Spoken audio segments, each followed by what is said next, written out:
Eh ben, après notre prophète, avec notre prophète, on a reçu un message. Le message, c'était le Coran.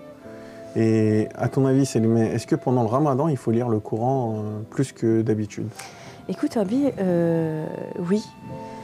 Maintenant, je me suis servi, moi, de ce livre-là, Le jeûne en islam de Ali Boudak.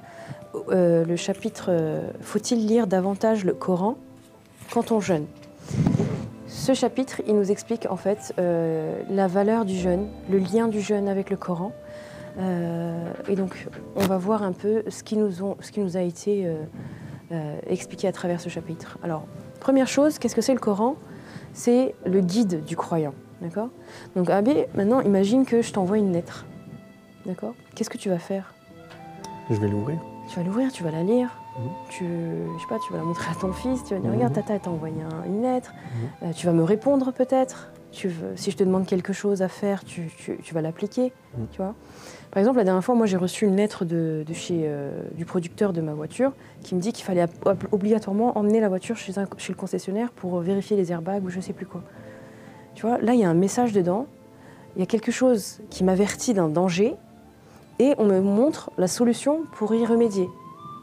Eh bien, en fait, il faut imaginer que le Coran, c'est la même chose. Tu reçois un message, on t'indique les dangers qui entravent ton chemin et on t'indique aussi la voie à suivre pour éviter de tomber dans le panneau, dans les pièges. Eh bien, là, ce n'est pas une lettre reçue d'un concessionnaire, ce n'est pas une lettre reçue d'un membre de sa famille, ce n'est pas un texto, un message, un mail ou ce que tu veux. C'est la parole d'Allah, de notre Créateur. Et cette parole-là, elle est compilée dans un seul livre. Donc nous, notre devoir, notre besoin en tant que croyants, c'est de lire, de comprendre et d'appliquer cette lettre, enfin cette parole reçue, ce message reçu, c'est ça.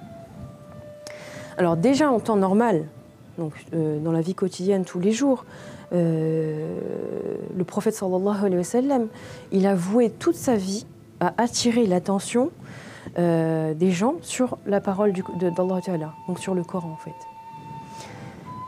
Quand il écrivait des lettres, quand il communiquait, quand il invitait les gens, etc., il y avait toujours un verset qui était contenu dans son message. Donc le prophète, il a mis le Coran au centre de sa parole, au centre de ses interactions avec les gens. Alors, pendant le Ramadan, il récitait encore plus le Coran, il y accordait encore plus de place dans son quotidien. Tu peux nous dire pourquoi ? Justement parce qu'il a été révélé en ce mois béni. Effectivement, on en discutait la dernière fois aussi, il me semble. On disait que le Coran a été révélé lors du mois du Ramadan. C'est ça. Donc chaque nuit, pendant le mois du Ramadan, Gabriel et le prophète sallallahu alayhi wa sallam récitaient le Coran tour à tour pour vérifier une mémorisation correcte des versets d'Allah. En fait, et c'est encore une fois, le Coran nous assure que le Coran, un verset dans le Coran nous assure que le Coran sera protégé en son intégralité jusqu'au jour du jugement dernier. Il sera préservé. Et c'est là, donc cette communication entre Hazrat Jibril et le prophète sallallahu alayhi wa sallam qui assure cette mémorisation correcte en fait.